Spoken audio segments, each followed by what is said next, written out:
ॐ विश्वं दर्पणदृश्यमाननगरी तुल्यन्निजान्तर्गतं पश्यन्नात्मनि मायया बहिर्भूतं यथा निद्रया यस्साक्षात् कुरुते प्रबोधसमये स्वात्मानमेवाद्वयं तस्मै श्रीगुरुमूर्तये नमः इदं श्रीदक्षिणामूर्तये बीजस्यान्तरिवाङ्कुरो जगदिदं प्राङ्निर्विकल्पं पुनः मायाकल्पितदेशकालकलना वैचित्रचित्रीकृतं मायावीव विजृम्भयत्यपि महायोगी वयस्वेच्छया तस्मै श्रीगुरुमूर्तये नमः इदं श्रीदक्षिणामूर्तये तस्मै श्रीगुरुमूर्तये नमः इदं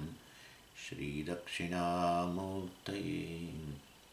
ॐ सहना भवतु सहनौ भुनक्तु सह वीर्यं करवावहै तेजस्विनावधीतमस्तु मा विद्विषावहै ॐ शान्तिः शान्तिः शान्तिः सदाशिवसमारम्भां शङ्कराचार्यमध्यमाम् अस्मदाचार्यपर्यन्तां वन्दे गुरुपरम्पराम् ઓમ.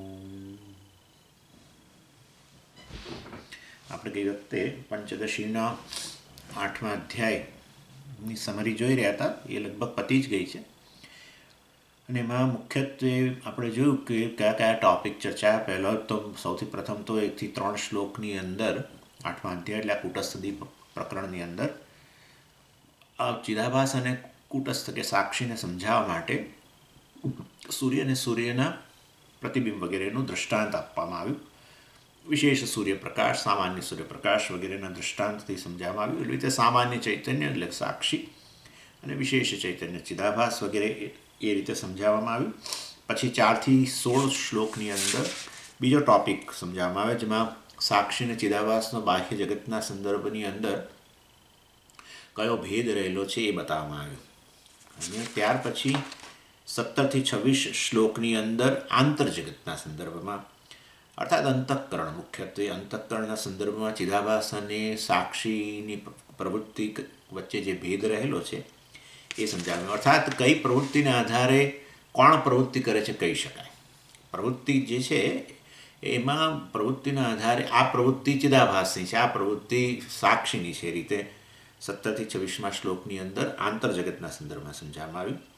અને 27 થી 68મા શ્લોકની અંદર આ 8મા અધ્યાયનો મુખ્ય વિષય જે છે એ અર્થાત આ ચિદાભાસના સંદર્ભમાં અર્થાત આભાસવાદ વિચાર મુખ્યત્વે, અને એ સમજાવવામાં આવ્યું.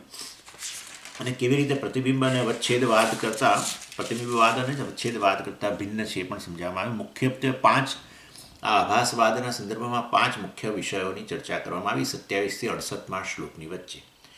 પહેલું તો કહેવામાં આવ્યું કે ચિદાભાસની આવશ્યકતા છે. આ અવચ્છિન્ન ચૈતન્ય કે ખાસ તો અવચ્છિન્ન ચૈતન્યથી આપણે બધું જીવન, ઈશ્વર વગેરે સમજાવી ન શકીએ. ચિદાભાસ વગેરેના આધારે જ આ વસ્તુ સમજાવી શકાય છે. અને એ પહેલો ટોપિક ચર્ચવામાં આવે. પછી બીજો ટોપિક છે ચિદાભાસની વ્યાખ્યા કરવામાં આવી. ઈષદભાસનમ આભાસ વગેરે કહીને એ પણ કરવામાં આવ્યું. ચિદાભાસ એ જે છે એ વાસ્તવમાં આ ઇમેજ અર્થાત ઈષદાભાસન, આમ દેખાય ચિત્ત જેવું, ચિત્ત જેવું, ચૈતન્ય જેવું, પરંતુ વાસ્તવમાં કે સાક્ષી જેવું, પરંતુ એ આભાસ છે. જેવી રીતે કહેવામાં આવ્યું કે કોઈ ગાંધીજીનું પૂતળું અને ગાંધીજી વચ્ચે જે ભેદ હોય એ પ્રકારનો ભેદ. ગાંધીજી એક જે છે એને આ દેખાય ગાંધીજીનું પૂતળું ગાંધીજી જેવું છે, પરંતુ ગાંધીજી વાસ્તવમાં ભિન્ન. પહેલાં આ પૂતળું જડ છે, પહેલાં ચેતન હતા વગેરે હતા. એવી રીતે બધું મતલબ મૂર્તિની દૃષ્ટિએ, પ્રતિબિંબની દૃષ્ટિએ પણ કહી શકાય. પ્રતિબિંબ દેખાય બિંબ જેવું, પરંતુ વાસ્તવમાં એ તો કેવળ આભાસ છે. એ રીતે. અને પછી શ્રુતિનો સપોર્ટ પણ શ્રુતિમાં વાક્યો કોટ કરવામાં આવ્યા કે ચિદાભાસની વાત વાસ્તવમાં શ્રુતિમાં કરવામાં આવેલી છે, એ કપોળ કલ્પિત નથી. બધી અનુપ્રવેશ શ્રુતિ જે છે ઉપનિષદની અંદર, એ અનુપ્રવેશ શ્રુતિ આ રીતે અર્થાત ચૈતન્યનો અંતઃકરણ વગેરેની અંદર પ્રવેશ એ જ વાસ્તવમાં ચિદાભાસ છે, કારણ કે અંતઃકરણમાં આભાસિત થાય. અને પછી એટલું જ નહીં, પછી આ ચૈતન્ય અનિત્ય છે એવું બૃહદારણ્યક ઉપનિષદમાં કહેવામાં આવ્યું. તો આ અનિત્ય ચૈતન્ય કહ્યું એટલે પછી કહેવામાં આવ્યું કે આ જ ચિદાભાસ છે. ચિદાભાસ અનિત્ય જ હોય, માધ્યમ હોય ત્યાં સુધી હોય. અંતઃકરણ હોય જાગ્રત અવસ્થામાં, સુષુપ્તિ અવસ્થામાં, તો વાસ્તવમાં એ દરમિયાન આભાસ પણ ઉત્પન્ન થાય, ચિદાભાસ પણ ઉત્પન્ન થાય. પરંતુ અંતઃકરણનો લય થઈ જાય તો ચિદાભાસ પણ લય પામે. અને આ રીતે ચિદાભાસ અનિત્ય છે, ચૈતન્ય તો નિત્ય છે.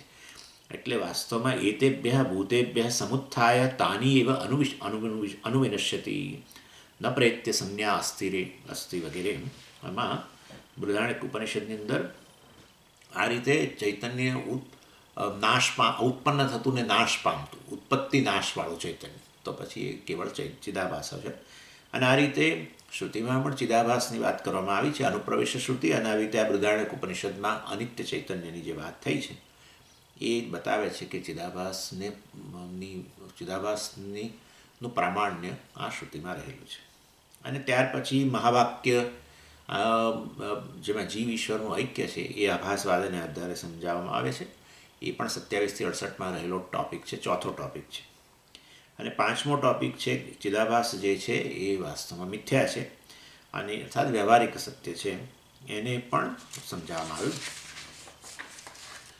અને એમાં મુખ્યત્વે નૃસિંહતાપની ઉપનિષદ જે છે એને જ કોટ કરવામાં આવ્યું. માયા આભાસેન જીવેશો કરોતી વગેરે. આભાસ માઇક હોય છે એટલે મિથ્યા હોય છે, એ વસ્તુ સમજાવવામાં આવી.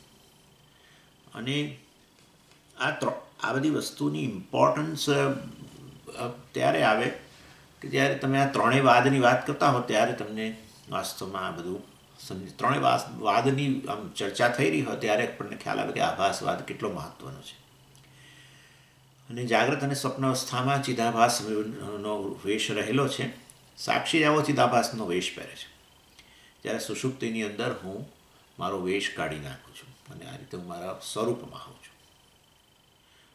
એનીવે, એટલે આ રીતે વળી જાગ્રત અવસ્થામાં માધ્યમ અંતઃકરણ વગેરે જાગ્રત થાય અને વળી આભાસ ચિદાભાસ ઉત્પન્ન થાય. જાણે કે મેં મારો વેશ અહંકાર રૂપે વેશ કે ચિદાભાસ રૂપે મારો વેશ હું ધારણ કરું. અને સુષુપ્તિમાં સ્વપ્નમાં જવું ત્યારે જુદો વેશ હોય, જાગ્રતમાં જુદો વેશ હોય. બંનેમાં રહેલો ચિદાભાસ, એક જાગ્રત પુરુષ છે, બીજો સ્વપ્ન પુરુષ છે, બંનેમાં ભેદ રહેલો જ છે.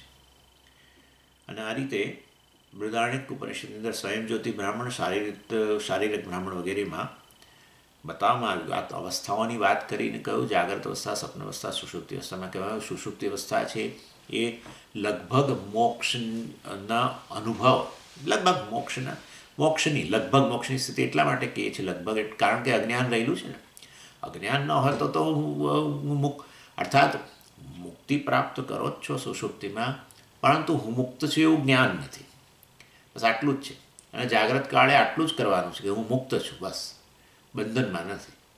આ અર્થાત હું મુક્ત નથી, બંધનમાં છું, આ જીવ છું, ફલાણો છું, એ પ્રકારના જે મનની અંદર ખ્યાલો છે, ખ્યાલોની નિવૃત્તિ કરવાની છે.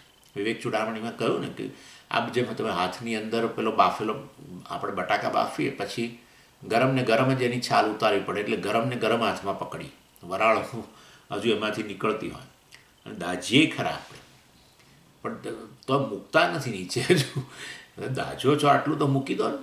એટલે વાસ્તવની અંદર ઘણીવાર મૂકી દઈએ જો કે અતિશય દાજીએ તો. એવી રીતે આપણે આપણા જ ખ્યાલોથી દાજતા રહીએ છીએ સતત. હું જીવ છું, આ છું વગેરે. એ ખ્યાલોને મૂકી દો, બસ આટલું કરવાનું છે. હંમેશા શ્રુતિ જે છે એ આટલું કરે છે. શ્રુતિ તમને જે તમે નથી એ વસ્તુનો ત્યાગ કરવાનું કહે છે, નેતિ કહીને. તમે છો એ તો વાસ્તવમાં સ્વયં પ્રકાશ છો. શ્રુતિ કંઈ સ્વયં પ્રકાશને પ્રકાશિત ન કરી શકે. સ્વયં પ્રકાશ વસ્તુ કશાથી પ્રકાશિત ન થાય. ઇનફેક્ટ વેદથી માંડીને બધી જ વસ્તુઓ બ્રહ્મથી પ્રકાશિત છે. પણ હું સ્વયં પ્રકાશ છું, પરંતુ વાસ્તવમાં મારી જાતને જીવ માનું છું અને જન્મ મૃત્યુના અધીન માનું છું વગેરે વગેરે. અને માટે બંધનમાં માનું છું. એ ખ્યાલનો ત્યાગ કરવા માટે શ્રુતિ વાક્યની જરૂર છે. એ અજ્ઞાનમાંથી ઉત્પન્ન થયેલા છે ખ્યાલો, અને શ્રુતિના વાક્યો દ્વારા જ્ઞાનવૃત્તિ ઉત્પન્ન થાય. અજ્ઞાનને હડસેલીને હું જે સ્વયં પ્રકાશ બ્રહ્મ છું એ વસ્તુમાં પ્રતિષ્ઠિત થતો. અને આ રીતે સુષુપ્તિ અર્થાત બૃહદારણ્યક વગેરેની અંદર સ્વયંજ્યોતિ બ્રાહ્મણ, શારીરિક બ્રાહ્મણમાં આ રીતે સુષુપ્તિ જે છે એને મોક્ષના નજીકના અનુભવના સ્વરૂપમાં કહેવામાં આવે. મોક્ષ કે અનુભવની વસ્તુ નથી, મોક્ષ તમારું સ્વરૂપ જ છે, પરંતુ ત્યાં મોક્ષનો અનુભવ, મુક્તિનો અનુભવ, મતલબ આનંદનો અનુભવ. અને આ રીતે આ વસ્તુ, આ 5 જે છે એ મુદ્દાઓ 27થી 68 શ્લોકની વચ્ચે ચર્ચવામાં આવે. અને પછી છેલ્લે 69થી 76 શ્લોકની અંદર ઉપસંહાર કરવામાં આવ્યો, જેમાં વિદ્યારણ્ય સ્વામીજીએ કહ્યું કે વાસ્તવમાં આ ઉપનિષદનો સ્વાધ્યાય જે છે એનો મુખ્ય હેતુ જીવ અને ઈશ્વર વચ્ચે, જીવ અને ઈશ્વરનો અધ્યયન નથી, પરંતુ એ જીવ અને ઈશ્વર તો વાસ્તવમાં જાણે વચ્ચેના ગાળા છે. અને જીવ અને ઈશ્વર મતલબ એનો સ્વીકાર કરવામાં આવ્યો છે. જીવ અને ઈશ્વર બંને ભિન્ન ભિન્ન એ પ્રકારે એનો સ્વીકાર કરવામાં આવ્યો છે. કેમ? કારણ કે વચ્ચે કર્મકાંડની અંદર આ બંનેની જરૂરિયાત છે. હું જીવ છું, મારે જે તે મારું જીવનનું ધ્યેય છે, જે ધ્યેય હોય ત્યાં તો કર્મકાંડમાં કહ્યું સ્વર્ગ પ્રાપ્તિ જે છે એ જ મોક્ષ છે. ચાલો, એટલે જે પણ હોય એ સિવાય આપણને બીજા અનેક નાના મોટા અર્થકામના ધ્યેય હોય, અને કર્મકાંડમાં અનેક કર્મ સાધનોનું વર્ણન હોય. એને કર્મફળ પ્રાપ્ત કરવાની ઈચ્છા હોય તો, અર્થાત કર્મફળને ભોગવવાની ઈચ્છા હોય. એટલે હું વાસ્તવમાં અકર્તા ભોગતા હોવા છતાંય કર્તા ભોગતાના રૂપમાં રજૂ કરવામાં આવ્યો. ઈશ્વર વગેરે જે છે, કર્મકાંડીઓ ઈશ્વરનો સ્વીકાર નથી કરતા. તો આપણે વાત કરીએ છીએ કે આપણે ઈશ્વરને કર્મફળ દાતા. કર્મકાંડીઓ કહે છે કે અમારું કર્મ જે છે એ જ વાસ્તવમાં ઈશ્વર છે, કોઈ બીજાની જરૂર નથી. કર્મ પોતે જ કર્મફળ આપવા માટે સક્ષમ છે. કર્મફળ દાતા કોણ? તો કે કર્મ પોતે, એવું કહે છે. તો એટલે એનીવે, તો પણ આ ભગવાન નામની વસ્તુ તો કે વેદ ભગવાન, બસ વેદ ભગવાન છે. બાકી આ બીજા કોઈ ઈશ્વર કર્મફળ દાતા ચેતન, અને આપણે કર્મ કરીએ અને એનું એણે અંતર્યામી રૂપે બધું ધ્યાન રાખ્યું હોય ને પછી ભવિષ્યમાં ફળ આપે ને આવું કશું છે નહીં. એનીવે, પરંતુ આપણી દૃષ્ટિએ આ જીવ અને ઈશ્વર બંનેનો સ્વીકાર વચ્ચેના ગાળામાં કરવામાં આવ્યો. અને આ રીતે અર્થાત કર્મકાંડમાં પણ એ રીતે કર્મફળ દાતાના રૂપમાં, અને જીવે કર્મ કરતા ભોગતાના રૂપમાં. અને જ્ઞાનકાંડની અંદર એ શરૂમાં ત્વમપદ તત્પદનો વાચ્યાર્થ જે છે એ આ રીતે સ્વીકારવામાં આવે, પરંતુ છેવટે આનો છેવટનો ઉદ્દેશ્ય તો વાસ્તવમાં અધિષ્ઠાન ચૈતન્ય જે છે, હું જ અધિષ્ઠાન ચૈતન્ય છું, બ્રહ્મ છું, એ પ્રકારે, અર્થાત હું જ પરમાત્મા છું. પરમાત્મા છું ઇન સેન્સ બ્રહ્મ છું. આ રીતે બતાવવામાં આવે. જીવને ઈશ્વર કેવળ આભાસ છે. જીવેશો માયા આભાસેને જીવેશો કરોતી નૃસિંહતાપની ઉપનિષદ જોઈ ગયા ને આપણે આની અંદર જ 8મા અધ્યાયમાં પંચદશીમાં. અર્થાત બંને આભાસ જ છે, ચિદાભાસ જ છે. વાસ્તવમાં એ જ મહાવાક્યમાં સિદ્ધ કરવામાં આવ્યું ને કે વાસ્તવમાં એ તો કેવળ આભાસ છે, મિથ્યા છે. અને બંનેની વચ્ચે જીવન ઈશ્વર વાસ્તવમાં બંને વચ્ચે ઐક્ય રહેલું છે. અને અહીંયા આ 69થી 76મા શ્લોકમાં કહેવાયું કે હું જ પારમાર્થિક સત્ય છું, અને આ મિથ્યા માયા વગેરે જે છે એ પેલા વાદળ સમાન છે. અને વાદળ જેમ અવકાશને સહેજે સ્પર્શ કરી ન શકે, મલિન ન કરી શકે, એવી રીતે આ માયા વગેરે જે છે એ મને લેશ માત્ર, મને બ્રહ્મને, હું તો અસંગ છું, મને લેશ માત્ર સ્પર્શી ન શકે. અને માયા એ ચૂપ રહેવાની નથી. અર્થાત જેવી રીતે આ વાદળો છે એ સતત ગતિ કરતા જ હોય છે અવકાશની અંદર, એવી અને ક્યારેય શાંત રહેતા નથી. એવી રીતે જ્યાં ઘડીએ ઘડીએ, ખાસ કરીને અમેરિકામાં તો આવું મેં બહુ જોયું. આપણે ત્યાં તો ક્યારેક માવઠું થાય શિયાળામાં વગેરે, કે ઉનાળામાં ક્યારેક આમ પડી જાય. પણ મોટે ભાગે આપણે તો ચોમાસાની સિઝન આવે પછી વરસાદ શરૂ થાય. અહીંયા તો આ અમેરિકામાં તો આવું નથી. અમેરિકામાં તો દર બીજે દિવસે ત્રીજે દિવસે પડે થોડો થોડો વરસાદ. અહીંયા એવી કોઈ છે જ નહીં, ચોમાસા જેવી ખાસ સિઝન નથી આવી રીતે. એટલે અર્થાત એનો અર્થ કે આ વાદળો ચૂપ રહી શકતા જ નથી, ઘડીએ ઘડીએ વરસ્યા જ કરે છે. એવી રીતે આ માયા પણ ચૂપ રહેતી જ નથી. હું તો પેલા ચિદાકાશ સમાન છું, પરંતુ એ માયા ભલે એનું કાર્ય કરતી, પણ એ મને લેશ માત્ર સ્પર્શી ન શકે. જેવી રીતે વાદળો આકાશને ભલે જેટલું વરસવું એટલું વરસે ને જેટલું ગરજવું એટલું ગરજે, પણ જેવી રીતે અવકાશને લેશ માત્ર સ્પર્શી ન શકે, એવી રીતે હું પણ ચિદાકાશ છું. એ ભૂતાકાશ, હું ચિદાકાશ છું. અને વાદળ, આ માયા વાદળ સમાન છે. એ ક્યારેય ચૂપ રહેવાની નથી અને સતત આ રીતે સર્જન કરે, પાલન કરે. આ રીતે જીવ અને ઈશ્વરને ભિન્ન ભિન્ન બતાવે, જગતને ભિન્ન બતાવે. આવું બધું ખેલ કર્યા જ કરવાની છે માયા.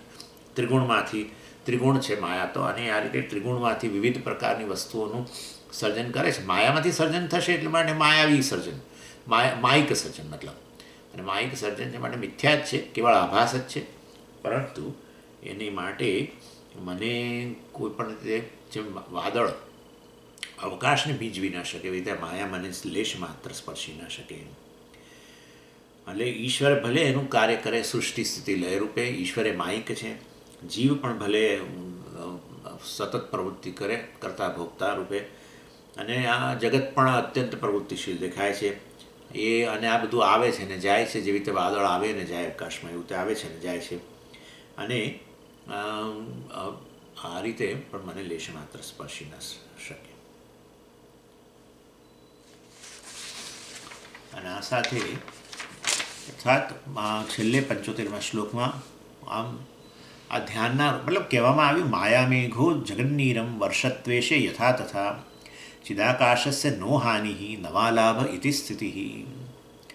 અર્થાત હું તો આકાશ છું, ચિદાકાશ છું, સર્વવ્યાપી છું. જેવું અવકાશ સર્વવ્યાપી છે એવું હું પણ સર્વવ્યાપી છું. ફોર્મલેસ, કોઈ પ્રકારના રૂપ વગરનો છું, કોઈ પ્રકારનું પરિમાણ નથી મારામાં. અને આ તો સુષુપ્તિમાં આવો આપણો અનુભવ છે જ.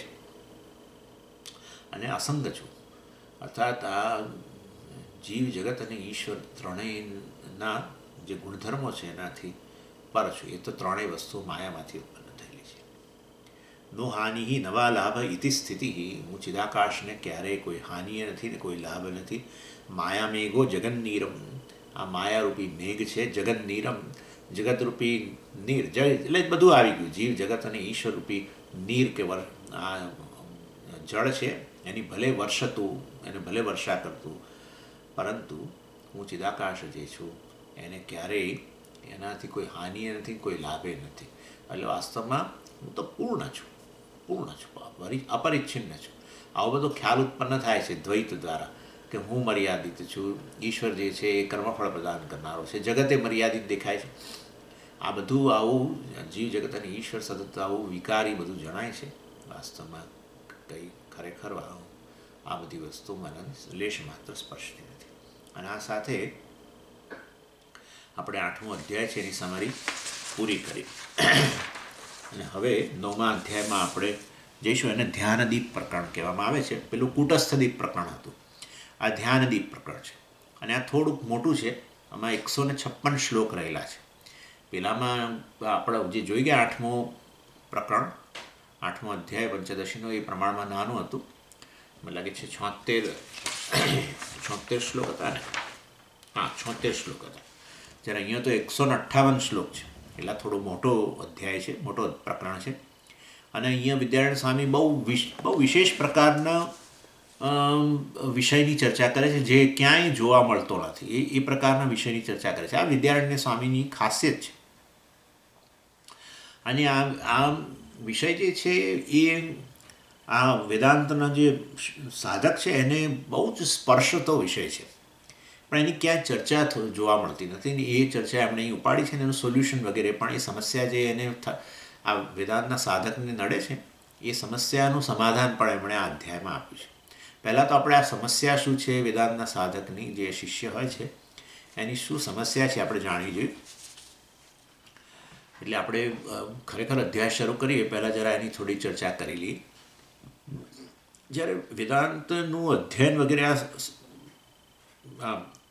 આ જે છે શિષ્ય કરી રહ્યો હોય, સાધક, અને સિસ્ટમેટિક સ્ટડી કરતો હોય ને રોજે રોજ એનો અભ્યાસ હોય, શ્રવણ વગેરે થતું હોય, તો એના અનુભવમાં તો આવે જ છે કે આ વસ્તુ સમજાય છે, કહે છે પણ ખરા કે એવું નથી. આ વસ્તુ સમજાય છે એટલે વેદાંતનો વિષય આત્મા એ સમજાય છે. આમ સમજાય છે એટલે એમ તો વેદાંતમાં બીજું છે, બધું સર્જન વગેરેની એ વાત છે, એ સમજાય છે. અને આત્મા નથી સમજાતો એવું નહીં. અર્થાત એનો મુખ્ય વિષય શું છે, આત્મા, અને આત્માનું સ્વરૂપ શું છે, એ બધું બહુ સ્પષ્ટ રીતે સમજાય છે. કદાચ પહેલે દિવસે ન સમજાય તો ધીરે ધીરે આ વસ્તુ એને સમજાતી તો જાય છે. એટલે આવું સિસ્ટમેટિક સ્ટડી જે કરતા હોય, વ્યવસ્થિત અભ્યાસ કરતા હોય રોજે રોજ, ડેફિનેટલી એમને જે તે વિષયની સ્પષ્ટતા આવે, વિષય વસ્તુની સ્પષ્ટતા આવે છે.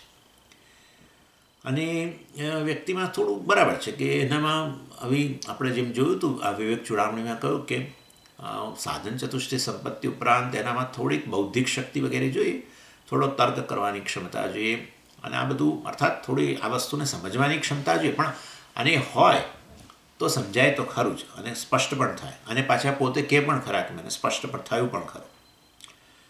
અને કદાચ કોઈ શરૂમાં સાંભળતો હોય ત્યારે એક જ દાખલા તરીકે ભગવદ્ ગીતાને સાંભળતા હોય, પછી તો ધીરે ધીરે એવું થાય કે ભગવદ્ ગીતાનો અભ્યાસ ચાલુ હોય અથવા પૂરો થઈ ગયો તો પછી હવે બીજો ઉપનિષદનો સ્વાધ્યાય કરે. ઉપનિષદનો સ્વાધ્યાય થઈ રહ્યો હોય ને એ પૂરો થાય તો કદાચ પ્રકરણ ગ્રંથનો અભ્યાસ કરે, અથવા બંને સાથે ચાલતું આ બધું થતું. અર્થાત અને ક્યારેક જે ઉપનિષદમાં વસ્તુ ન સમજાઈ હોય આત્માના સંદર્ભમાં, એ વસ્તુ પહેલાં પ્રકરણ ગ્રંથમાંથી સમજાય, વિવેક ચૂડામણીમાંથી સમજાય, અન્ય ગ્રંથમાંથી સમજાય. આત્મબોધના દૃષ્ટાંતમાંથી ઘણીવાર આત્માનું સ્વરૂપ સ્પષ્ટ થઈ જાય. આત્મબોધમાં અનેક દૃષ્ટાંતો છે. વેદાંતના સિદ્ધાંતોને સમજવા માટે, આત્માના સ્વરૂપને સમજવા માટે ઘણા દૃષ્ટાંતો છે. એક એક શ્લોકમાં એક એક દૃષ્ટાંત. અને એ જ્યારે ભણીએ ત્યારે થાય કે હા, હવે તો આત્માનું સ્વરૂપ સ્પષ્ટ થઈ ગયું. અને આ રીતે હું આ બેકગ્રાઉન્ડ બનાવું છું કે શું સમસ્યા શું છે પછી જોવા માટે. એટલે જ્ઞાન ઉત્પન્ન તમે કહો કે મને આ વસ્તુ સમજાય છે, એનો અર્થ કે એ આત્મા વિષયક જ્ઞાન વૃત્તિ ઉત્પન્ન થઈ. જો સમજાયું જ ન હોતો તો તમે આવું કહો જ નહીં કે મને મતલબ તમને જ્ઞાન વૃત્તિ ઉત્પન્ન જ ન થઈ હોય તો તમે આ વસ્તુ સમજાઈ જ નથી તમે કહી શકો. પરંતુ સમજાય છે વસ્તુ, આપણે જાણીએ છીએ. અને અર્થાત હું આ સાક્ષી છું અને ચિદાભાસ નથી, આ બધું અંતઃકરણની અંદર પ્રતિબિંબિત થઉં છું, બધું સમજાય છે. અને વાસ્તવમાં આ તો જીવના સંદર્ભમાં છે, બટ એનું સ્વરૂપ સાક્ષી છે, આનો લક્ષાર્થના રૂપમાં. એવી ને એવી રીતે તત્પદ જે છે ઈશ્વર છે એ પણ વાસ્તવમાં ખરેખર બ્રહ્મ છે. એ જ સર્વનામરૂપથી પર છે. સર્વનામરૂપમાં જે અસ્તિત્વ છે એ જ એનું સ્વરૂપ છે, સત સ્વરૂપ છે. કારણ કે બહાર પેલું ચેતન જોવું અઘરું છે ને, અહીંયા તો હું ચેતન સાક્ષી છું, ફટ તરત સમજાઈ જાય. એટલે જીવ જે છે એ ચેતન હોવાને કારણે વાસ્તવમાં છેવટે હું કેવળ ચૈતન્ય છું, જીવ ભાવ મિથ્યા છે વગેરે સરસ તરત સમજાય. પણ બાહ્ય જગતમાં એવું ચેતન ન દેખાય. ચેતન કદી એ કંઈક જ્ઞાનનો એ રીતે વિષય બને જ નહીં, એ તો જ્ઞાતાનું સ્વરૂપ છે ને. અને માટે બાહ્ય જગત જે આમ જડ છે એમાંય તમે વાસ્તવમાં ચૈતન્ય કે બ્રહ્મને જોઈ શકો, પરંતુ એ સત સ્વરૂપમાં દેખાય. અર્થાત સમગ્ર જગતની અંદર પ્રત્યેક વસ્તુમાં અસત છે વ્યાપેલું છે, એ જ વાસ્તવમાં બ્રહ્મ છે. અર્થાત નામરૂપ તો મિથ્યા છે. નામરૂપ એક રૂપ બીજા રૂપને ખો આપતું જાય છે, બીજું રૂપ ત્રીજાને ખો આપે છે. અને માટે રૂપ તો સતત બદલાય છે, પણ પેલું છેપણું નથી જતું. માટી ઘડોપણું ગયું તો પછી ઠીકરાપણું આવ્યું, ને ઠીકરાપણું ગયું તો હવે આ ચૂર્ણાપણું આવ્યું. પણ ચૂર્ણય છે ને ઠીકરાય છે ને ઘડોય છે ને માટીએ છે ને, એટલે છેદપણું તો જતું જ નથી. અને માટે રૂપ મિથ્યા છે તો સતત બદલાતું રહે છે, અનિત્ય છે. પણ આ છે વસ્તુ જે છે એ નિત્ય છે. એ નિત્ય છે જેને કહીએ છીએ, જે અસ્તિત્વ સ્વરૂપ છે, એને જ બ્રહ્મ કહેવામાં આવે છે, એને જ સત કહેવામાં આવે છે.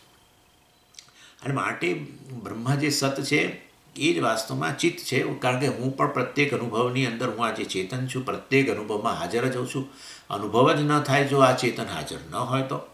અને માટે ભૂતકાળના અનુભવો હોય કે વર્તમાનના અનુભવો હોય કે ભવિષ્યમાં અનુભવ થવાનો હોય, એ જાગ્રતના અનુભવો હોય, સ્વપ્નના અનુભવો હોય કે સુષુપ્તિનો અનુભવ, પણ હું તો દરેકમાં રહેલો જ છું. અર્થાત હું પણ સતરૂપે પ્રત્યેક અનુભવમાં હાજર છું. એટલે જગતમાં જે સત પ્રવર્તમાન છે એ જ સત વાસ્તવમાં હું અહીંયા ચેતન રૂપે રહેલો છું. અને માટે સતત ચિત્ત છે, ચિત્ત જ સત છે, એ વસ્તુ સમજી શકાય છે. અને આ બધું આવી રીતે મહાવાક્યનું શ્રવણ વગેરે કરે એટલે એને આવી રીતે સ્પષ્ટ રીતે સમજાય છે કે હું જ સચ્ચિદાનંદ છું વગેરે, અને પૂર્ણ છું. મતલબ સચ્ચિત બારે એ જ સત્વ આપેલું છે જે અહીંયા ચિત્તના રૂપમાં જણાય છે, અને એ ચિત્ત જ વાસ્તવમાં સત છે. તો આ સચ્ચિત જથી જગત વ્યાપેલું છે, તો પછી વાસ્તવમાં હું પૂર્ણ છું, લિમિટલેસ છું. અને આવું પ્રકારની સમજ ઉત્પન્ન થાય છે. અર્થાત સ્પષ્ટ સમજ ઉત્પન્ન થાય છે. અને સમજ ઉત્પન્ન થઈ એ શેના રૂપમાં હોય? વૃત્તિના રૂપમાં જ હોય. વૃત્તિ ન હોય ને સમજ હોય એવું તો બને જ નહીં. એટલે તમે મને કહો કે મને અંતઃકરણમાં આ વસ્તુ સમજાઈ, તો એનો અર્થ કે એને અનુરૂપ વૃત્તિ તો ઉત્પન્ન થઈ, જ્ઞાન વૃત્તિ જેને કહીએ તો ઉત્પન્ન થઈ. અને કોઈ પણ સમજ એ આ રીતે મનમાં વૃત્તિ પરિણામના ઉપમાનો હોય છે. એ વસ્તુ આપણે સમજી શકીએ. પ્રત્યેક વસ્તુ કોઈ ભ્રમ હોય તો એ વૃત્તિના રૂપમાં હોય ને, કંઈ લાગણીઓ હોય એ વૃત્તિના રૂપમાં હોય ને, પ્રત્યક્ષ હોય એ થતું હોય, ઇન્દ્રિયોના સંપર્કથી વગેરેથી પણ જે જન્મતું હોય છેવટે વૃત્તિના રૂપમાં છે. મારી આંખ અત્યારે આ કેમેરાનો સંપર્ક કરે અને એના આકારની વૃત્તિ જ ઉત્પન્ન થાય તો જ જ્ઞાન ઉત્પન્ન થાય. એટલે વાસ્તવની અંદર પ્રત્યક્ષ હોય કે ભ્રમ હોય કે લાગણી હોય કે આપણી મેમરી એટલે કે આ પ્રકારની યાદશક્તિ વગેરે, કોઈ વસ્તુ યાદ આવી એ પણ વૃત્તિના રૂપમાં છે. અર્થાત કોઈ પણ સમજ હોય કે ભ્રમ હોય કે કંઈ પણ વસ્તુ છેવટે તો એ મનની વૃત્તિ જ છે. મન જ એ રૂપમાં મન વૃત્તિના રૂપમાં પરિણમિત થતું હોય છે. એટલે વાસ્તવમાં મન આમ અને એમાંથી એક આમ વૃત્તિ એવું આપણે મન જ વૃત્તિના રૂપમાં પરિણમિત થાય, જે તે વૃત્તિના રૂપમાં મોડિફિકેશન જેને કહીએ. અને માટે આવી રીતે કોઈ સિન્સિયર સાધક જે હોય, જે બહુ જ આ રીતે એકદમ જ્ઞાનની સાધનામાં રત હોય અને છતાંય એ વ્યક્તિ એમ કે છતાંય એ વ્યક્તિનામાં આવું હોય કે એને થાય ખરું કે આ જ્યારે સાંભળે ત્યારે કે આ એને સ્પષ્ટ થઈ ગયું, બરાબર છે. પછી એ કોઈક વસ્તુ સ્પષ્ટ નથી અને એમાં બીજી વેદાંતનો કોઈ પ્રકરણ ગ્રંથ કે ઉપનિષદ વગેરેનો અભ્યાસ કર્યો ત્યારે એ વસ્તુ સ્પષ્ટ થઈ મતલબ કે એની વૃત્તિ ઉત્પન્ન થઈ, જ્ઞાન વૃત્તિ ઉત્પન્ન થઈ, સમજ એટલે સમજ ઉત્પન્ન થઈ. પણ છતાંય એને સ્વીકારવા તૈયાર નથી કે મારામાં જ્ઞાન વૃત્તિ બ્રહ્મ અર્થાત આત્મજ્ઞાનની વૃત્તિ ઉત્પન્ન થઈ, એ અર્થાત મને જ્ઞાન છે એ વસ્તુને સ્વીકારવા તૈયાર નથી. અર્થાત હું જ્ઞાની છું એ પ્રકારે એને એ સ્વીકારવા માટે તૈયાર નથી. અને શેનું જ્ઞાન? આત્મજ્ઞાન. અર્થાત વાસ્તવમાં આત્મજ્ઞાનની અંદર આત્મા જ જ્ઞાનનો વિષય છે. તો પછી એ આત્માના આકારની વૃત્તિ, આત્માના આકારની અર્થાત કે હું આ પ્રકારનો છું, હું ચૈતન્ય છું, સત છું, ચિત્ત છું વગેરે આ બધી વસ્તુ સાક્ષી છું. દાખલા તરીકે જાગ્રત, સ્વપ્ન, સુષુપ્તિ અવસ્થાનો ત્રણેયમાં હાજર. આ તો આ બધું ચિદાભાસ છે. જાગ્રત પુરુષ, સ્વપ્ન પુરુષ એ તો બધા મારા વેશ છે. ઇવન સુષુપ્ત પુરુષ પણ મારો વેશ જ છે. પરંતુ અજ્ઞાનનો ખાલી ત્યાં વેશને બદલે અજ્ઞાનનો અંચળો ઓઢી લઉં છું. જ્યારે પેલા બેની અંદર જુદો જુદો ડ્રેસ પહેરું છું અને હું તો વાસ્તવમાં ત્રણેય ડ્રેસ પહેરનારો, ત્રણેય અવસ્થામાં હંમેશા હાજર સાક્ષી રૂપે હોઉં છું. એટલે આ રીતે બધું સમજાઈ જાય છે. એટલે વાસ્તવમાં આ આત્મજ્ઞાનને અનુરૂપ એ વૃત્તિ ઉત્પન્ન થઈ છે, આત્માના આકારની વૃત્તિ ઉત્પન્ન થઈ છે. અને અર્થાત હું આત્મા છું, મતલબ એ આત્મા આકારની વૃત્તિ એટલે હું આત્મા છું, સચ્ચિત છું, સચ્ચિદાનંદ છું અને મુક્ત છું. વાસ્તવમાં હું ચિદાભાસ છું. એને કારણે મને બંધન લાગે છે. ચિદાભાસ પરિચ્છિન્ન હોવાને કારણે પરિચ્છિન્નતા છે. અને માટે હું મુક્ત છું એ વસ્તુ એનામાં ઉત્પન્ન થાય છે. એટલે શ્રવણકાળે ઉત્પન્ન થાય છે. પણ એ આવું હોવા છતાં એવું એ સ્વીકારવા તૈયાર નથી કે મને જ્ઞાન છે. હું કેવી રીતે કહી શકું મને જ્ઞાન છે? હું જ્ઞાની મારી જાતને કેવી રીતે કહી શકું? હું કેવી રીતે કહી શકું કે હું બ્રહ્મ છું? હું કેવી રીતે કહી શકું કે હું મુક્ત છું? આ અવરોધ હોય છે. એટલે એ લોકો આવી તૈયારી નથી. જ્ઞાનવૃત્તિ ઉત્પન્ન થઈ છે કહે છે પણ ખરા, અને આપણે એને પૂછીએ, પ્રશ્ન કરીએ તો એનો સ્પષ્ટ ઉત્તરે આવે છે બધું. એનો અર્થ કે જ્ઞાનવૃત્તિ છે, સમજ છે. તો શેને જ્ઞાનવૃત્તિ છે? અહીંયા કોઈ કેમેરાના આકારની તો વૃત્તિ છે ને. અર્થાત વાસ્તવમાં હું આત્મા છું એવું સ્પષ્ટપણે તમને એ જવાબે આપે.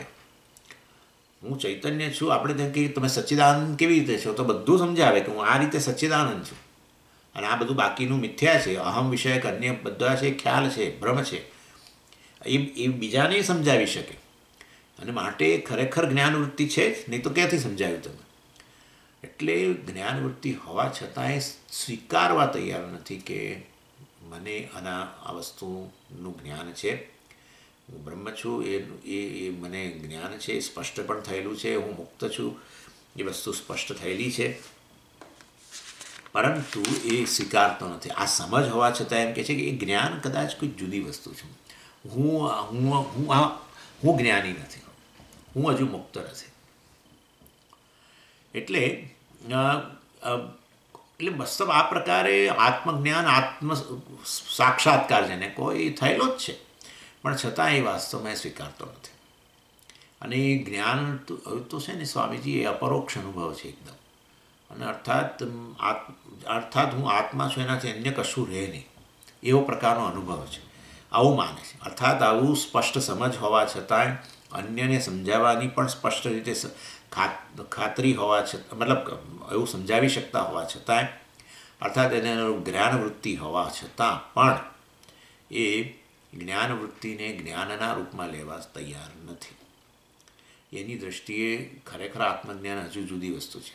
આજે છે ને સ્વામીજી, એ તો મારી સમજ છે આત્મા વિશેની, પણ આત્મજ્ઞાન જે ખરેખર એ તો જુદી વસ્તુ. માટે હું જ્ઞાની નથી, હું બ્રહ્મ નથી, હું મુક્ત નથી, હજુ હું મુક્ત નથી. સમજો, આવું કહે છે, હજુ હું મુક્ત નથી, હજુ મને એવું અપરોક્ષ જ્ઞાન થયું નથી.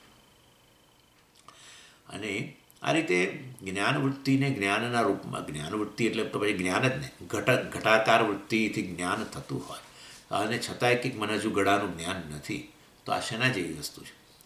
આપણે કંઈક તમે હવે આત્માની વિશે સમજ છે કે તમે આ વસ્તુ આત્મા શબ્દ, આત્મા એટલે સચ્ચિદાનંદ એવું કંઈક ખબર છે? બધું અડધો કલાક બેસીને તમને પ્રવચન આપે, એ તમને પ્રવચન આપી શકે કે હું કેવી રીતે સચ્ચિદાનંદ છું.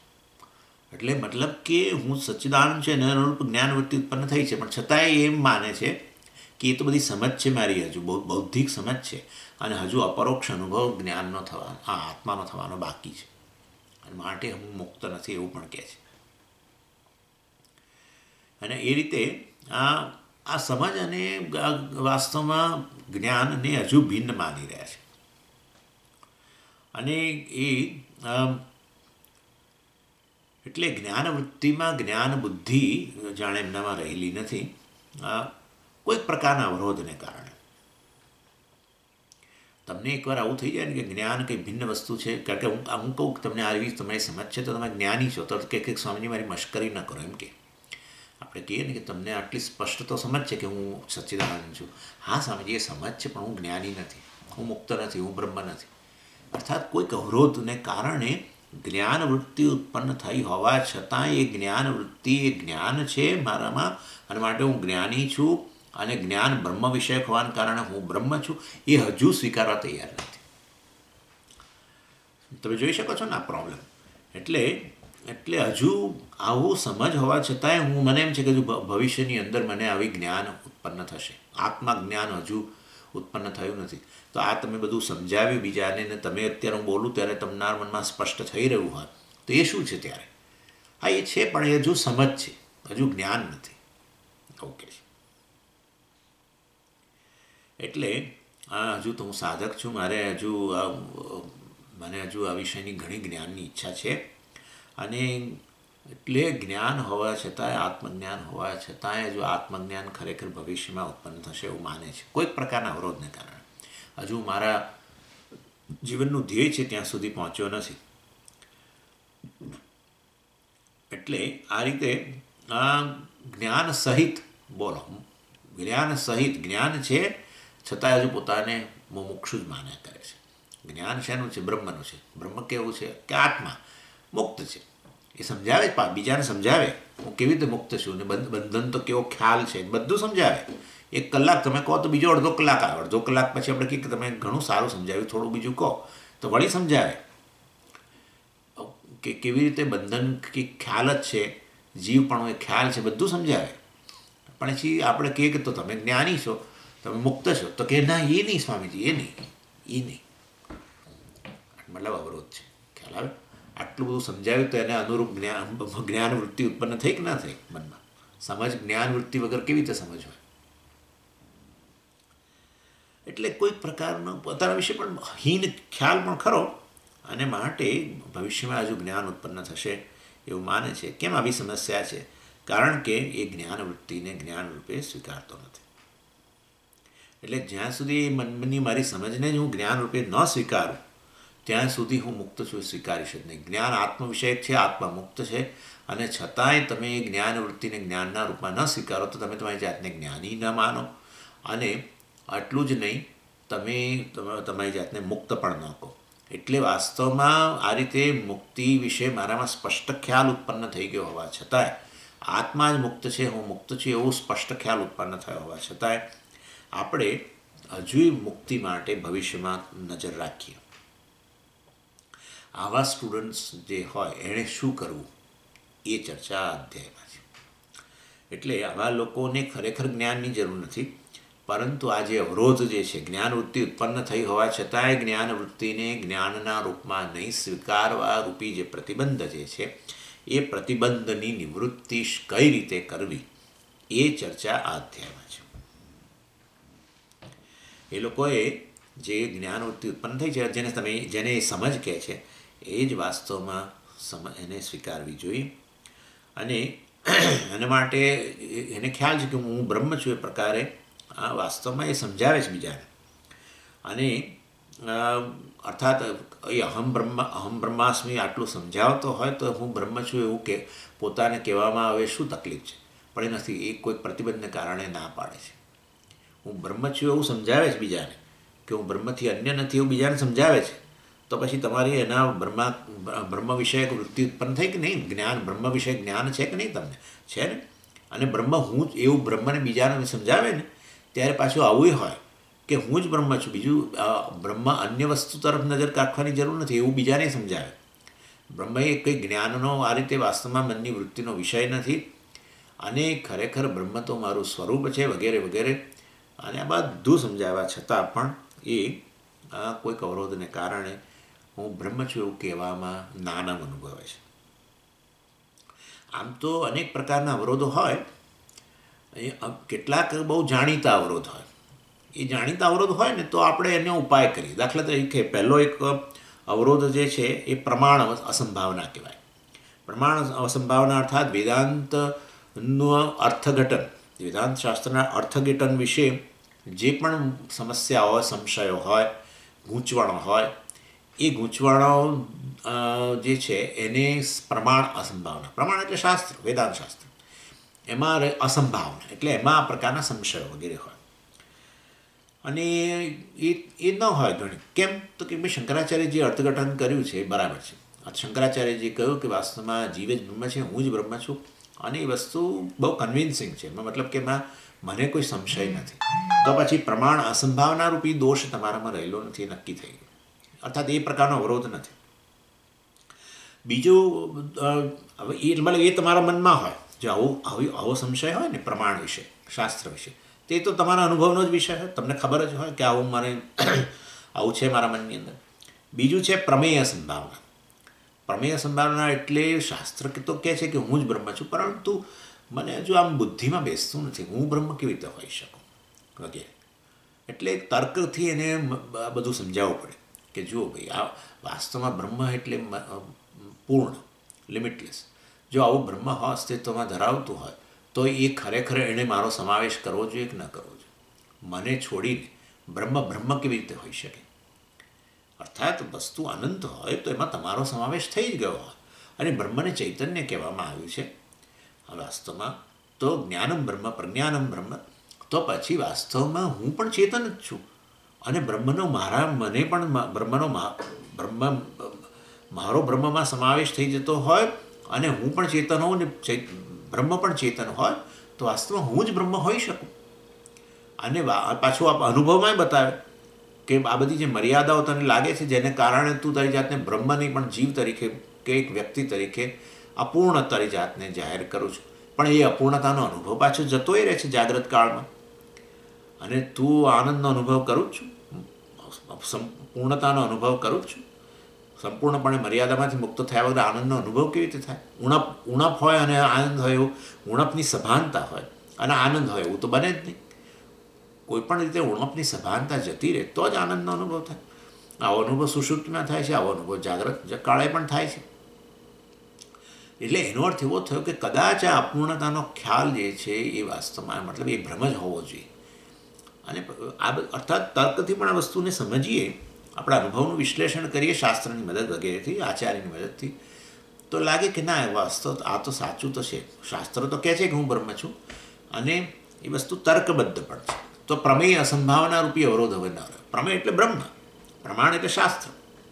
એટલે બ્રહ્મ સંબંધી જે સંશયો હતા કે હું બ્રહ્મ કેવી રીતે હોઈ શકું, એ પ્રકારનો સંશય જે છે એ સંશય પણ નિવૃત્ત થઈ ગયો. એ અવરોધ પણ નથી. આ બંને અવરોધો આપણા મનમાં હોય તો આપણને એનો અનુભવ હોય જ. અને માટે વાસ્તવમાં આ આ બંને દોષ ન હોય, આ દ્રષ્ટ અવરોધ જેનો અનુભવ તમે કરો છો એ ન હોય, તો પછી હવે તમે સ્વીકારો. હવે તો તમે બુદ્ધિમાં તમારે બેસી ગયું, તમે લોજિકલી પણ કે હું બ્રહ્મ છું, અને આનંદના અનુભવની અંદર તમે જ તમારી જાતને આ રીતે પૂર્ણ જુઓ છો. બધું આપણે કહીએ તો હવે તો સ્વીકારો તમે કે તમે હું પૂર્ણ છું, આનંદ સ્વરૂપ છું, બ્રહ્મ છું અને ચૈતન્ય છું. વેલ, તો પછી શું વાંધો છે તમે? ના, મુક્ત છો તમે, મતલબ મુક્તિનો અનુભવ છે જ, મર્યાદામાંથી મુક્તિ, એમ મર્યાદામાંથી મુક્તિનો અનુભવ છે જ સુષુપ્તિમાં, જાગ્રત કાળે. તો હું નિત્ય મુક્ત છું એ વસ્તુ વાસ્તવમાં હવે તમે શાસ્ત્રની મદદથી મુક્ત છું તો અનુભવ કર્યું, બરાબર છે, પણ જ્ઞાનથી તમે જાણ્યું તમે નિત્ય મુક્ત છો, તમે જ બ્રહ્મ છો, અને એ વિષયના કોઈ પણ પ્રકારનો હવે તમારા મનમાં અવરોધ નથી. ખાલી અનુભવ જે છે એ અનુભવથી હું ના કહી શકું તમને કે તમે બ્રહ્મ છો, પણ શાસ્ત્રની મદદ લઈને પછી બતાવો કે જો આ જીવ જ બ્રહ્મ છે જે કહેવામાં આવે છે એ વસ્તુ તર્કસંગત છે કે નહીં, તો કે હા તર્કસંગત છે, માટે હું બ્રહ્મ જ છું. અને હું બ્રહ્મ છું એવું ખાલી બોલે નહીં, એના મનમાં આ ભણતો જાય મને સ્પષ્ટ થાય કે હા હું ચેતન છું, બરાબર છે, બ્રહ્મ છું, આનંદ સ્વરૂપ છું, વગેરે વગેરે બધું સમજાય. અને હું સાધક નથી ખરેખર, તો મતલબ કે હવે હું તો સિદ્ધ છું, પણ છતાંય આપણે પોતાની જાતને તરત કહીએ ના, સમજ તો છે, બરાબર છે તમારી વાત સ્વામીજી, પણ હું મારે હજુ ઘણું અંતર કાપવાનું છે, હું હજુ બંધનમાં છું, અને હજુ હું બ્રહ્મ છું એવું કહેવા માટે હું શક્તિમાન નથી, હું મુક્ત નથી. તમે હોવ તો જુદી વસ્તુ છે, પણ હું તો નથી. અને આ રીતે તો પછી આ કયો અવરોધ છે?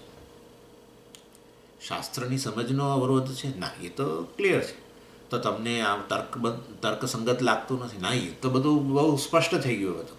તો હવે કયો અવરોધ છે? કેમ તમે ના પાડો છો? મને ખબર નથી, પણ હું આ નહીં સ્વીકારી શકું. એટલે અવરોધ છે, પરંતુ કયા પ્રકારનો અવરોધ છે ખબર નથી. સમજી ગયા તમે? એટલે આ રીતે એને કારણે, આ અવરોધને કારણે આટલી સ્પષ્ટ સમજ, તર્કબદ્ધ સમજ એના મનમાં ઉત્પન્ન થઈ હોવા છતાં પણ એ સ્વીકારવા તૈયાર નથી.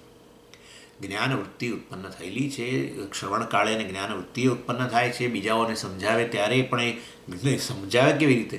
મનમાં વસ્તુ સ્પષ્ટ ન થાય તો નહીં તો બહાર ગૂંચવાડો જ આવે. આવું હોવા છતાં એ જ્ઞાનવૃત્તિને જ્ઞાનના રૂપમાં સ્વીકારવાના તૈયાર નથી. અને એની સામે કેમ સ્વીકારવા તૈયાર નથી? તો કંઈક પ્રતિબંધ, પણ કયો પ્રતિબંધ છે ખબર નથી. એનો અર્થ કે હવે તો પછી આવા પ્રકારના પ્રતિબંધ માટે કોઈક બીજો ઉપાય અજમાવવો પડશે. જો તમને પ્રમાણ સંભાવના હોય, પ્રમેય સંભાવના હોય, તો તમારા અનુભવનો વિષય હોય, અદ્રષ્ટ અવરોધ છે, તો એના માટે તો શાસ્ત્રનું તાત્પર્ય વારે વારે જાણવું જોઈએ. અને એ જ આપણે કર્યું. સમન્વય અધ્યાયની અંદર બ્રહ્મસૂત્રમાં પણ કર્યું, સમજાવ્યું કે શાસ્ત્રનું તાત્પર્ય જીવ બ્રહ્મ એક્યમાં જ છે. ભલે તમને અંદરો અંદરો વિરોધ દેખાતો હોય ઉપનિષદ વચ્ચે, પણ નથી, બધું સમજાવ્યું. અને બીજા અધ્યાયમાં તર્કબદ્ધ સમજાવવામાં આવ્યું કે ખરેખર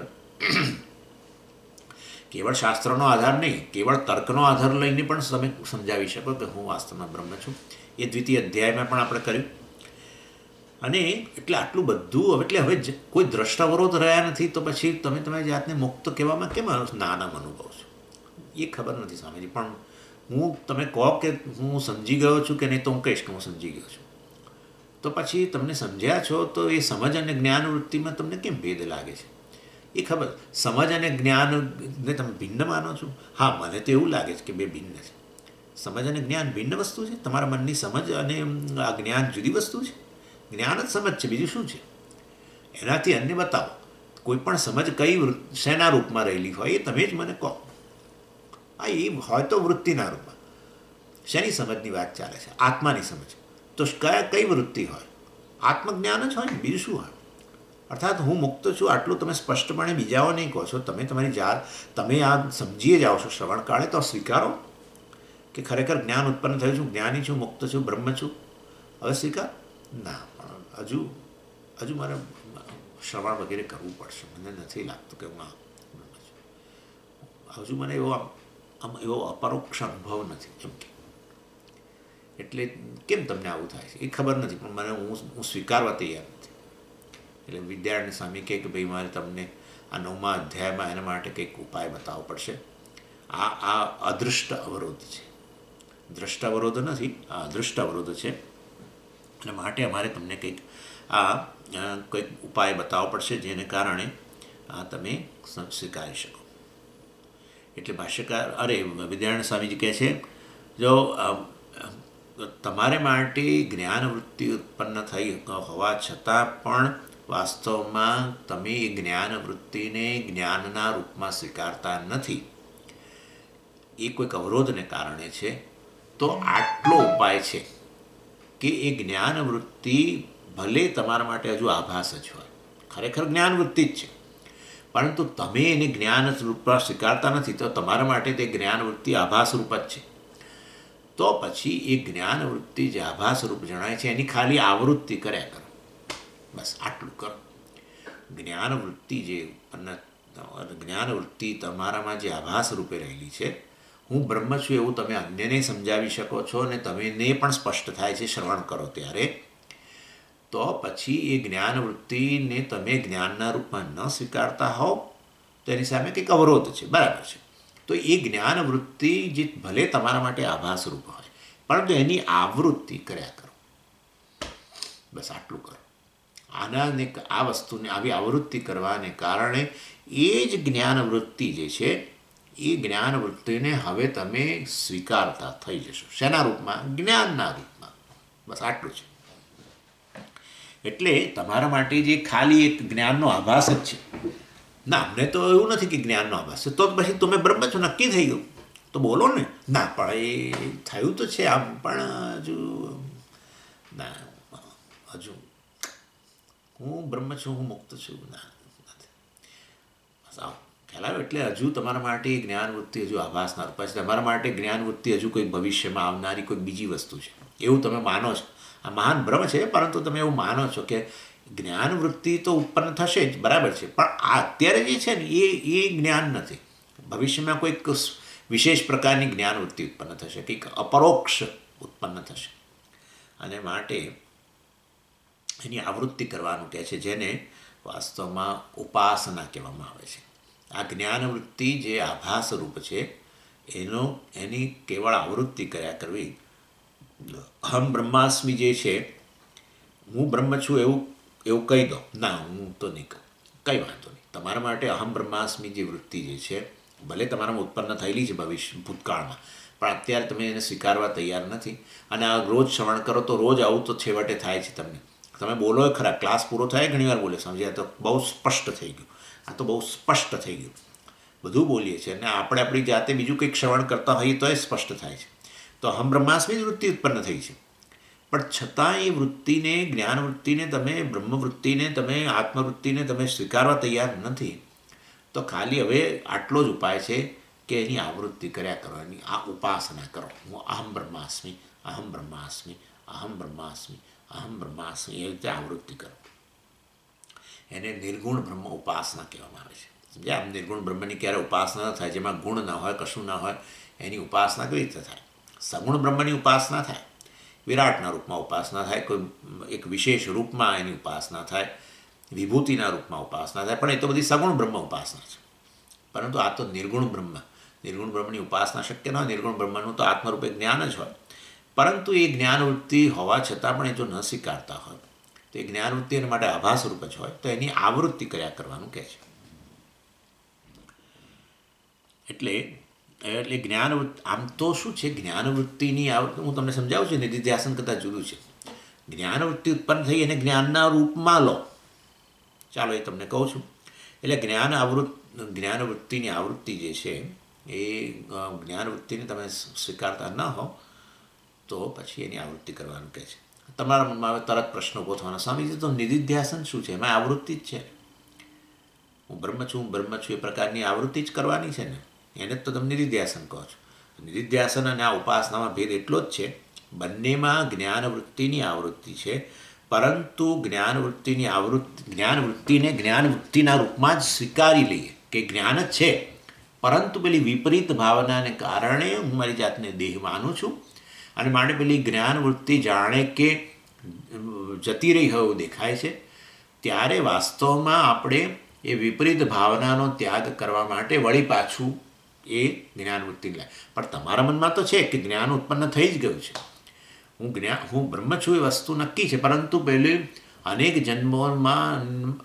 જન્મોમાં આ દેહાત્મ વાસના રહેલી હોવાને કારણે વારંવાર વળી પાછી હું દેહ છું એ વૃત્તિ ઉત્પન્ન થાય છે. એટલે માટે તમે પાછી પેલી જ્ઞાનવૃત્તિ, જેને તમે જ્ઞાન માનો જ છો, એના દ્વારા તમે આ વિપરીત ભાવના જે છે, દેહાત્મ બુદ્ધિ છે, એનો ત્યાગ કરો. આ નિધિધ્યાસન છે. પરંતુ આ વ્યક્તિ એવો છે જે વાસ્તવમાં આવી જ્ઞાનવૃત્તિ ઉત્પન્ન થઈ છે, હું બ્રહ્મ છું, જ્ઞાનવૃત્તિ ઉત્પન્ન થઈ છે, એને જ્ઞાન માનવા તૈયાર નથી. એ કહે છે જ્ઞાન છે જ નહીં. અને તો પછી એ જ્ઞાનવૃત્તિની આવૃત્તિ કરવાની જે છે એને ઉપાસના કહેવામાં આવે છે. એટલે તમે જ્ઞાનવૃત્તિને જ્ઞાનના રૂપમાં ન સ્વીકારો તો પછી એની આવૃત્તિ કર્યા કરો, એની રિપીટ કર્યા કરો, એ ઉપાસના છે. જ્ઞાનવૃત્તિ ઉત્પન્ન થઈ ગઈ છે, પરંતુ સ્વામીજી પેલી વિપરીત ભાવના આવીને દેહાત્મ બુદ્ધિ ઉત્પન્ન થાય છે, તો તમે નિધિધ્યાસન કરો કે હું બ્રહ્મ છું, જે તમારી જ્ઞાનવૃત્તિ છે એને તમે આવૃત્તિ કરો, અથવા સમજાવો કે હું જ નિર્ગુણ છું, આ દેહ ન હોઈ શકું, આ છું, તે છું વગેરે, એ રીતે સમજાવો. તો એ વિપરીત ભાવના ધીમે ધીમે ખરી જશે અને તમે જ્ઞાનવૃત્તિને જ્ઞાનના રૂપમાં સ્વીકાર્યું છે, માટે એ જ્ઞાનમાં તમે નિષ્ઠ થઈ જશો.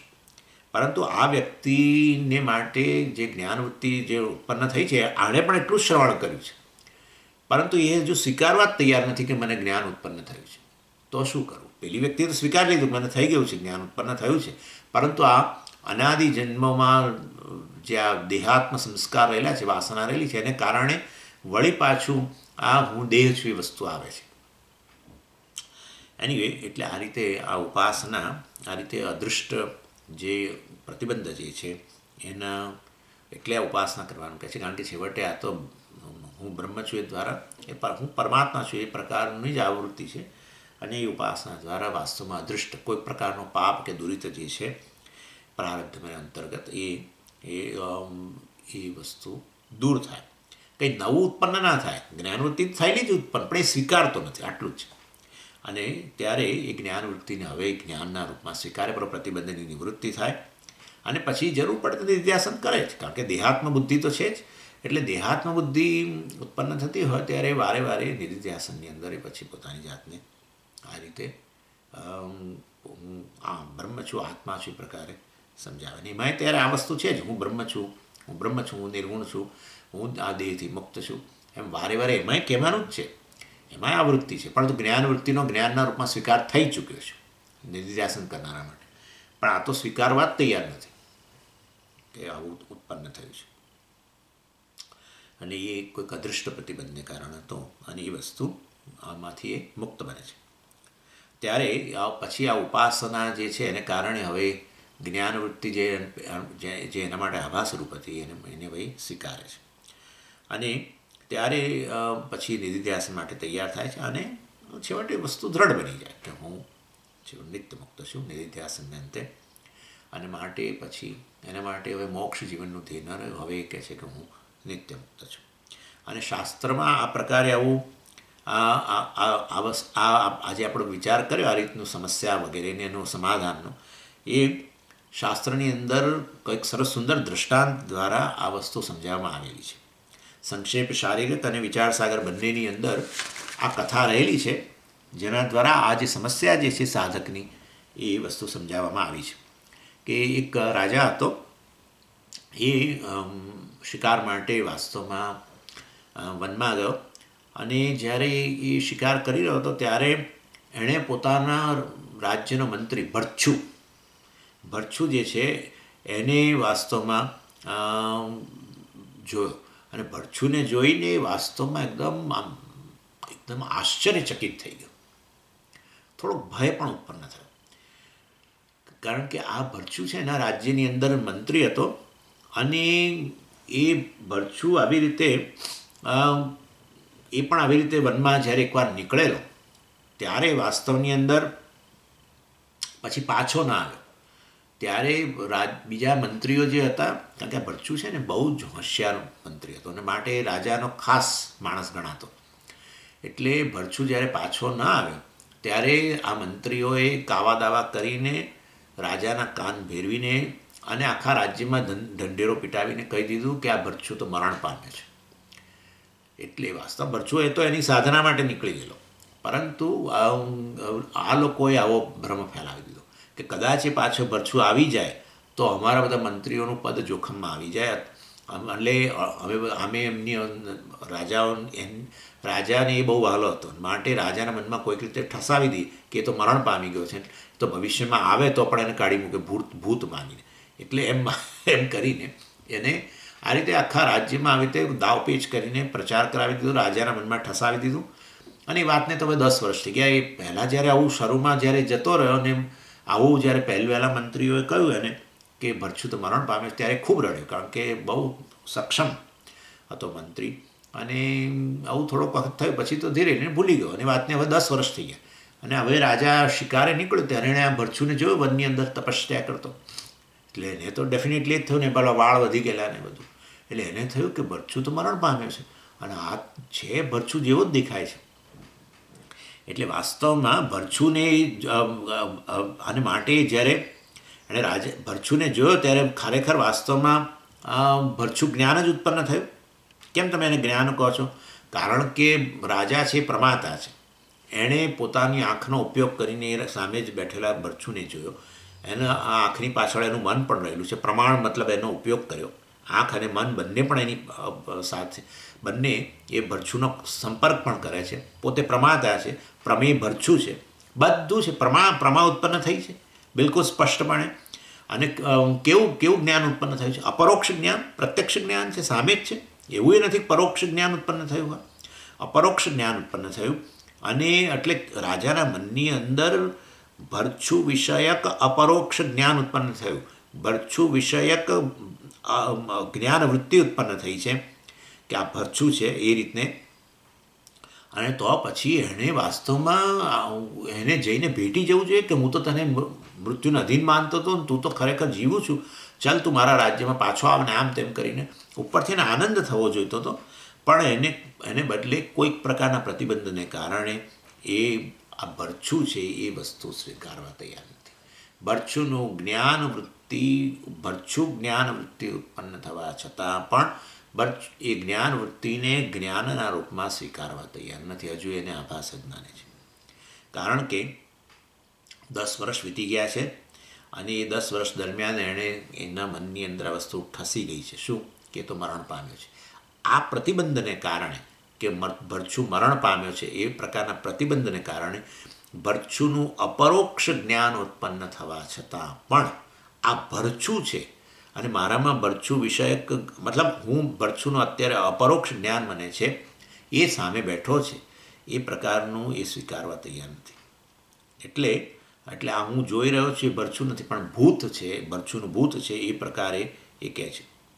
અને એ રીતે વાસ્તવની અંદર ભરછું દર્શનને બદલે ભરછુંના ભૂતનું દર્શન છે એવું એ માને છે. હવે આપણે જ કહી શકીએ કે વાસ્તવમાં રાજામાં એ અત્યારે એને જ્ઞાન જે ઉત્પન્ન થયું આ ક્ષણે જ્યારે જોઈ રહ્યો હતો ત્યારે ભરછું જ્ઞાન હતું કે વાસ્તવમાં એ ભરછું જ્ઞાન જે ઉત્પન્ન થયું એ સાચું જ્ઞાન હતું કે ખોટું જ્ઞાન હતું? સાચું જ જ્ઞાન હતું. ભરછું હતો જ સામે અને અપરોક્ષ જ્ઞાન પણ ઉત્પન્ન થયું હતું.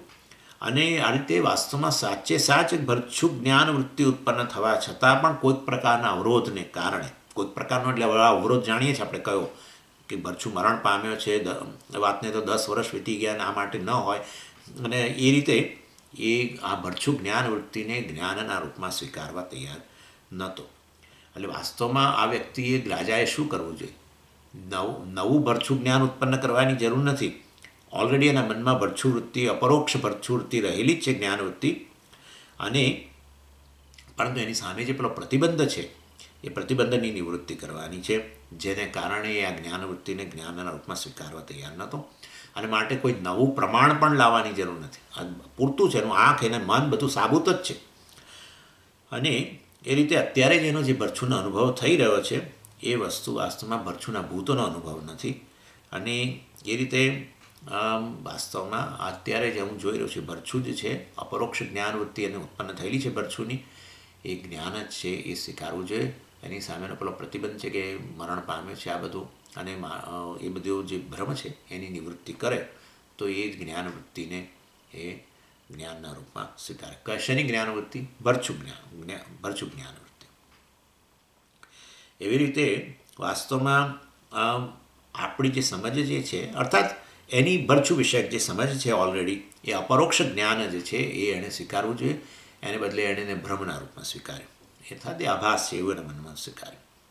એટલે કોઈ નવા અનુભવની કે કશાની આવશ્યકતા જ નથી. એવી રીતે આપણે પણ જ્યારે મહાવાક્યનું શ્રવણ વગેરે કરીએ ત્યારે મહાવાક્યો પણ આપણામાં અપરોક્ષ જ્ઞાન જ ઉત્પન્ન કરે છે.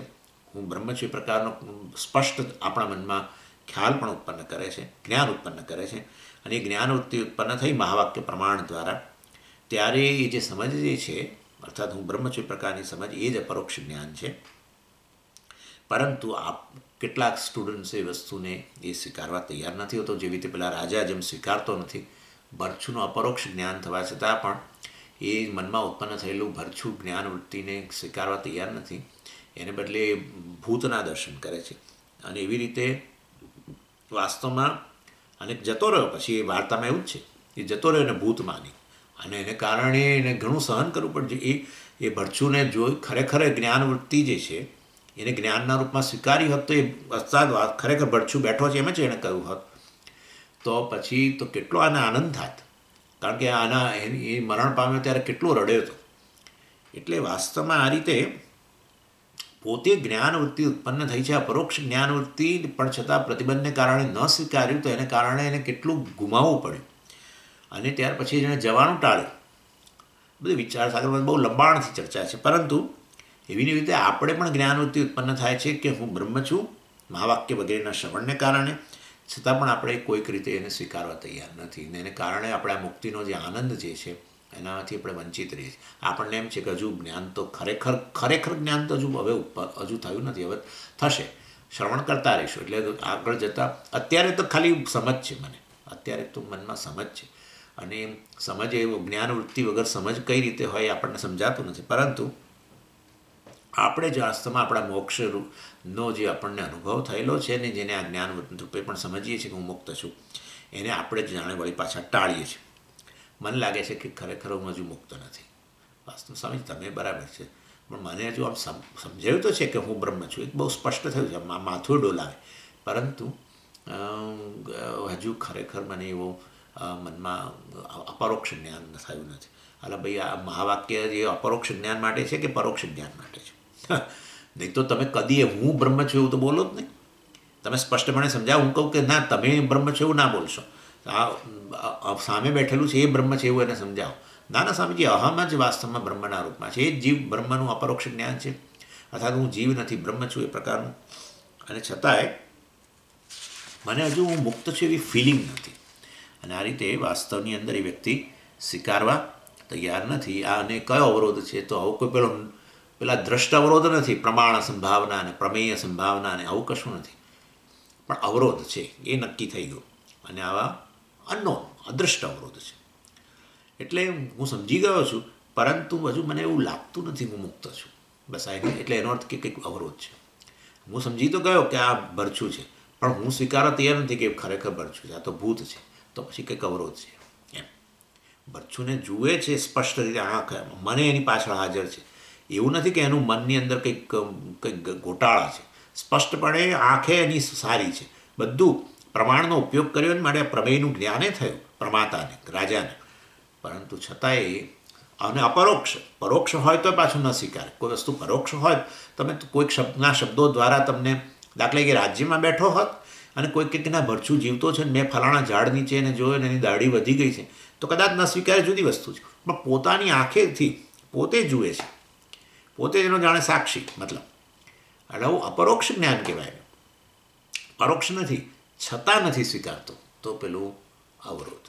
સમજી ગયા? એટલે જ્ઞાનવૃત્તિ ભરછું જ્ઞાન, અપરોક્ષ ભરછું જ્ઞાનવૃત્તિ ઉત્પન્ન થવા છતાં પણ એને એ ભ્રમ જ માને છે. અને અર્થાત ભૂત, અહીંયા ભૂત માને છે. કેટલું સુંદર દ્રષ્ટાંત આપ્યું છે ત્યાં સંક્ષેપ શારીરિક અને વિચાર સાગરની અંદર. વિચાર સાગરમાં બહુ વિસ્તારથી છે, તમે જરા જોઈ શકો. મને અત્યારે યાદ નથી ચોથા તરંગમાં છે કે પાંચમા તરંગમાં છે, પણ છે ખરી. એટલે આપણે આ રીતે વાસ્તવમાં આપણે ખરેખર સમજ ઉત્પન્ન થવા છતાંય વાસ્તવમાં આપણામાં અસમજ જ રહેલી છે એવું જ્યારે હોય, તો પછી આ ઉપાય છે કે તમે આ વસ્તુને રિપીટ કર્યા કરો. જાગ્રત કાળે જ્યારે જ્યારે નવરા થાવ ત્યારે આ રીતે હું બ્રહ્મ છું, વાસ્તવમાં હું મુક્ત છું, આ પ્રકારે તમારી જે જ્ઞાનવૃત્તિ છે એને તમે નથી સ્વીકારી, આભાસ કહો છો, તો આ પ્રકારે બ્રહ્મતત્વની ઉપાસના અર્થાત હું નિર્ગુણ, હું બ્રહ્મ છું, હું નિત્યમુક્ત બ્રહ્મ છું વગેરે વગેરે જે આપણે કહીએ છીએ એની ખાલી રિપીટ કર્યા કરો બસ. એટલે આ જ્ઞાનવૃત્તિ જે છે એની આવૃત્તિ કરો. એ જ્ઞાનવૃત્તિ જ્ઞાન છે એવું હોત તો નિધિધ્યાસન જ કરો, કારણ કે પછી આ વિપરીત ભાવનાને કારણે તમે એ હું બ્રહ્મ છું એમાંથી જાણે ચ્યુત થઈ જાઓ છો. પરંતુ આ તો હજુ એ જ્ઞાનવૃત્તિને જ્ઞાનના રૂપમાં ન સ્વીકારતા હો તો આવી રીતે જ્ઞાનવૃત્તિની આવૃત્તિ જરૂર કરો, પરંતુ એને ઉપાસના કહેવામાં આવે છે. એટલે વાસ્તવમાં અહમ બ્રહ્માસ્મિ એ વસ્તુ એને માટે સત્ય હોવા છતાં પણ એની સ્વીકારતો નથી. તો આ નિર્ગુણ બ્રહ્મની આ રીતે ઉપાસના, શું કે હું બ્રહ્મ છું પ્રકારે આવૃત્તિ કરો. અને ત્યારે વાસ્તવમાં આ પ્રકારે બ્રહ્મ વિષયક ઉપાસના છે ને માટે એ અદૃષ્ટ પ્રતિબંધ છે પાપને કારણે, પ્રારબ્ધને કારણે એ દૂર થશે. અને જે વસ્તુને પહેલાં તમે જ્ઞાનના રૂપમાં સ્વીકારવા તૈયાર નહોતા, તમે એને ખાલી સમજ બોલતા હતા, સમજ એટલે જ્ઞાન જ છે પણ છતાં એને સ્વીકારવા તૈયાર નહોતા, એને હવે તમે એ પ્રતિબંધ દૂર થશે આ રીતે આવૃત્તિ કર્યા પછી તો સ્વીકારશો. અને શાસ્ત્રમાં સંવાદી ભ્રમ કહેવામાં આવે છે. વિદ્યારણ્ય સ્વામીને સંવાદી ભ્રમ કહે છે. એટલે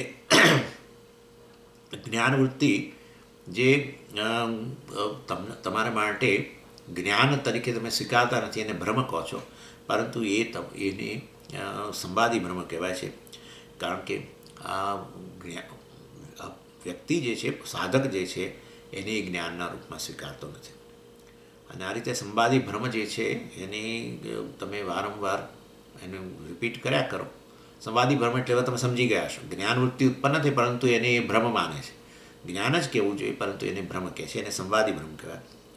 એની આવૃત્તિ કરવાથી વાસ્તવમાં આ અહમ બ્રહ્માસ્મી પ્રકારે વાસ્તવ પણ સ્વામીજી સત્ય નથી. અમે એ જ કહીએ છીએ તમારા માટે સત્ય નથી. તમે હું કહું કે હું બ્રહ્મ છું સમજાવો, તમે તો તમને સમજાવવા તૈયાર છો પાછા, પરંતુ તમે સ્વીકારો ના, પણ તો એ સમજ છે પણ હું હજુ સ્વીકારું તો પછી આ સંવાદી ભ્રમ જે છે એની એ સંવાદી ભ્રમની એ કોઈ પ્રતિબંધને કારણે છે. એની આવૃત્તિ કરવાથી વાસ્તવમાં તમે છેવટે એમાંથી મુક્ત બનશો. અને આ રીતે આ યુનિક ટૉપિક જે છે અહીંયા ચર્ચાયો છે એની હવે ચર્ચા પ્રથમ શ્લોકથી આવતી વખતથી શરૂ કરીશું. ઓમ પૂર્ણમદ પૂર્ણમિદં પૂર્ણાત પૂર્ણમુદચ્યતે પૂર્ણસ્ય પૂર્ણમાદાય પૂર્ણમેવાવશિષ્યતે. ઓમ શાંતિ શાંતિ શાંતિ. હરિ ઓમ શ્રી ગુરુભ્યો નમઃ. હરિ ઓમ.